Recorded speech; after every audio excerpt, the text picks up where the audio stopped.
Thanks for organising this great session, Tong, and to the other speakers so far.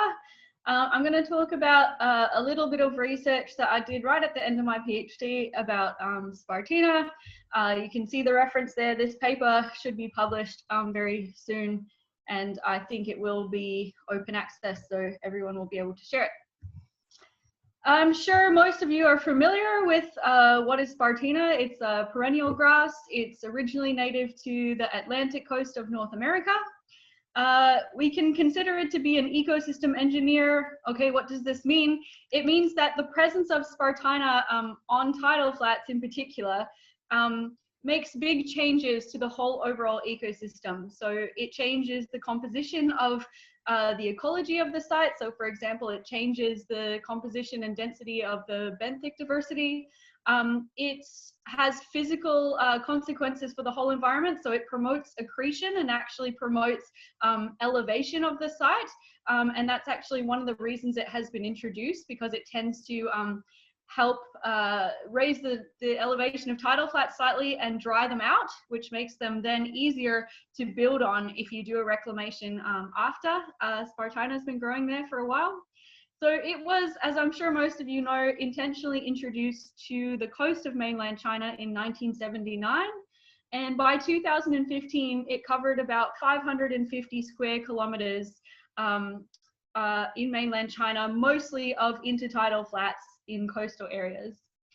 It's also invasive in some other places, and this particular species that I'm talking about that is most prevalent in mainland China, Spartina alterniflora, is just one of the species of Spartina that has colonized different places around the world. As we all know, and I won't spend any time on, we've also had lots of loss of tidal flats in the region, including along the coast of mainland China. So why are we talking about Spartina in a shorebird conference? Well, both of these processes that I just mentioned, the spread of Spartina along intertidal flats, as well as the loss of tidal flats from other things like reclamation, they both have impacts on shorebird habitat. And so they impact feeding grounds. So intertidal flats themselves, of course, provide the most important food source for shorebirds. Obviously, reclamation converts tidal flats to other land uses, so that adversely impacts feeding habitat. But Spartina also makes it harder for shorebirds to feed. There's a number of papers showing that in general, the benthic fauna is less and less diverse where there are big Spartina meadows. But of course, you can see from the photo, when it grows very densely and very tall, can grow up to 2 meters tall, it's also impossible for shorebirds to forage amongst that very thick grass. As well, it, as I said, has that tendency to dry out the tidal flats, again, making them less good for foraging.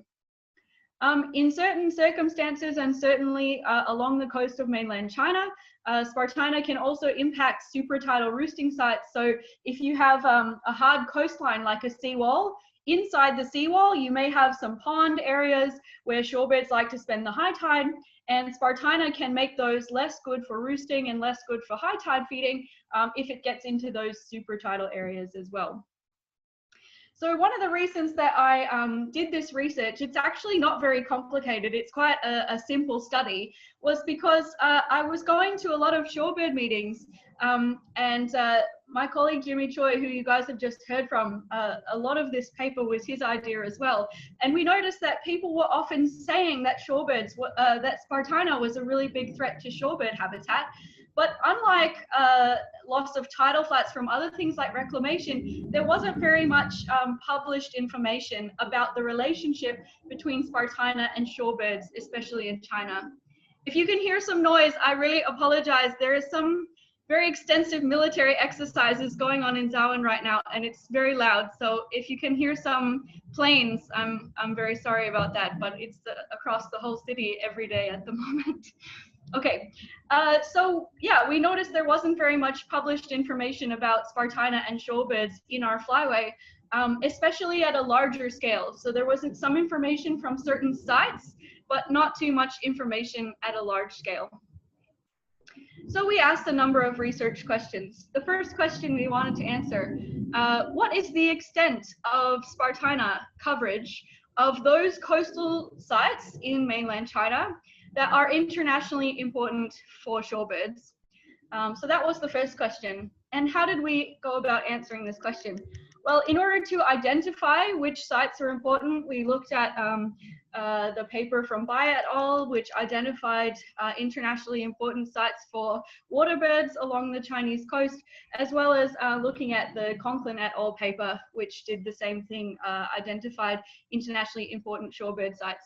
Now, I want to say here, going back to Hebo's presentation, that we have some studies since these papers came out showing more sites that we didn't know about before. For example, from the tracking data that Hebo was talking about. So the list of sites that we used is not necessarily perfect. In fact, it might not even be very good, but it was the easiest and most accessible list of sites that we have. But I think one priority for shorebirds in China is to update these lists and have a better, more comprehensive list of all the important shorebird sites in China. Okay, so that's how we identified the sites, but how did we map the sites? Well, what we did in order to map how much overlap there was between Spartina and important shorebird sites, we came up with a coastal area of interest. So basically, what was the strip of coastline of interest for each of these sites? And the way we did this was by looking at nature reserve boundaries, if the site was a nature reserve. If not, we looked at the survey routes that were used by the China Coastal Waterbird Census counters, and we made a buffer around those routes.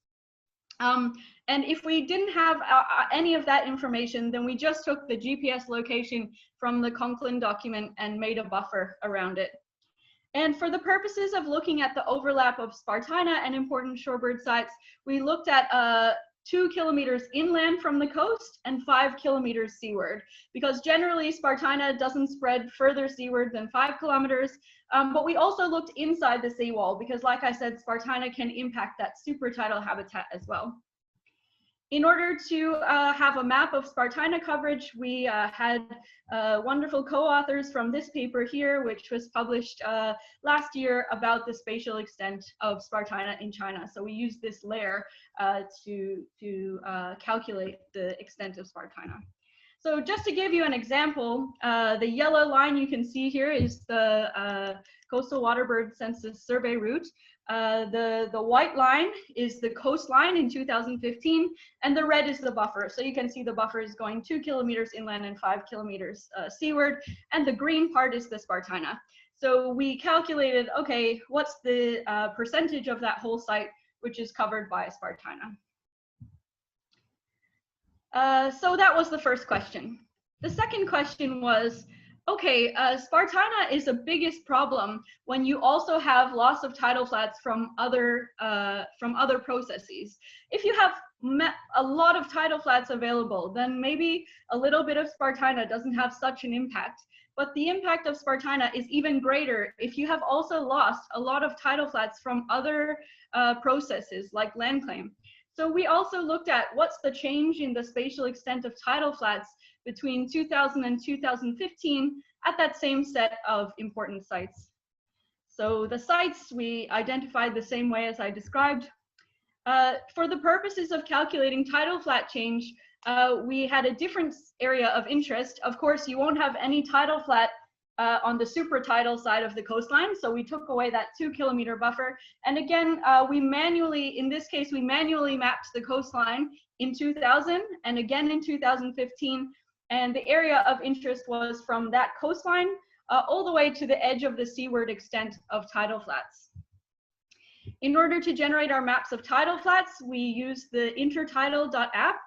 This is a free set of maps that anyone can use.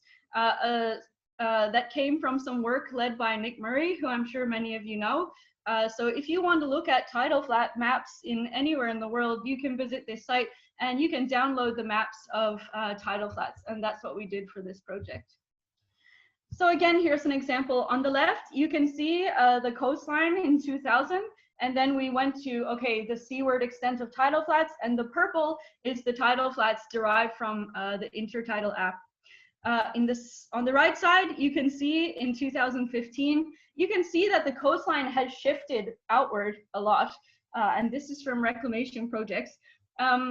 But you can also see within the site, there was actually some growth of tidal flats on the seaward side. So maybe the area of tidal flats didn't change too much because we lost some nearshore tidal flats, but maybe the area of tidal flats further seaward was actually a bit more in 2015. Okay. Finally, the last question we had was, okay, where do both of these two threats happen in the same place? We have some Spartina invasion, and we also have some loss of tidal flats.